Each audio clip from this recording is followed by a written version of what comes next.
Bonjour et bienvenue sur le podcast One Thing in a French Day. Aujourd'hui, lundi 13 avril 2020, cet épisode, le numéro 1801, s'intitule « Journal de bord, 28e jour, les petites bêtises ». Depuis plus d'1 mois maintenant, One Thing in a French Day est devenu le journal de bord de notre confinement. Est-ce que vous nous suivez ? Vous pouvez aussi nous envoyer des messages par Instagram, Facebook ou encore par email à frenchday@gmail.com. On adore vos messages. Je m'appelle Laetitia, je suis française, j'habite près de Paris et je vous raconte au travers de ce podcast un petit bout de ma journée.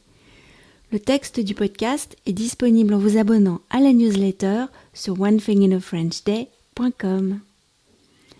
Journal de bord, 28e jour, les petites bêtises.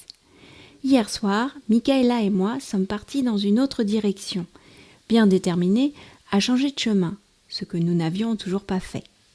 Mais une fois sur le pont qui passe au-dessus des voies ferrées, Michaela m'a dit « Viens maman, on fait notre tour, je n'ai pas envie d'aller ailleurs ».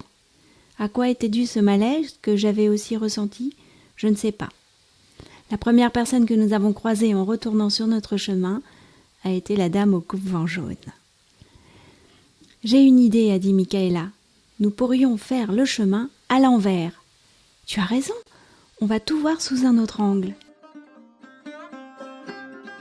Ce matin, au petit déjeuner, nous avons entamé une tablette de beurre. Michaela a été la première à étaler du beurre sur ses tartines et à mordre dedans. « Oh papa, tu as acheté du beurre salé ? Trop bien !»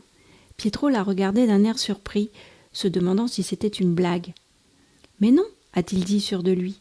J'ai ri, c'était bien du beurre salé, et Pietro a horreur de ça. Il est capable de m'en vouloir pendant 1 semaine si je fais cette bêtise. En parlant de bêtises, tout à l'heure, en passant l'aspirateur dans la cuisine, j'ai fait tomber une boîte d'œufs. Misère, des œufs, un truc pas facile à trouver en ce moment quand même. Quand j'ai ouvert la boîte, ils étaient tous fêlés. Ah là là, je me suis maudite pendant quelques instants. Bon, eh bien on va faire un gros gâteau pour le goûter. J'ai fait un gâteau au chocolat avec du cacao en poudre. Pour économiser la farine, j'ai remplacé la moitié de la farine par du son d'avoine que j'ai retrouvé au fond d'un placard. Pietro a découpé une poire en petits morceaux que nous avons mis dans la pâte. Il était bon ce gâteau aux poires chocolat. Il est parti trop vite pour que je le prenne en photo, mais Michaela a fait une photo d'une de ses parts. One Thing in a French Day, c'est fini pour aujourd'hui. J'espère que tout va bien pour vous les amis et je vous dis à demain. Au revoir.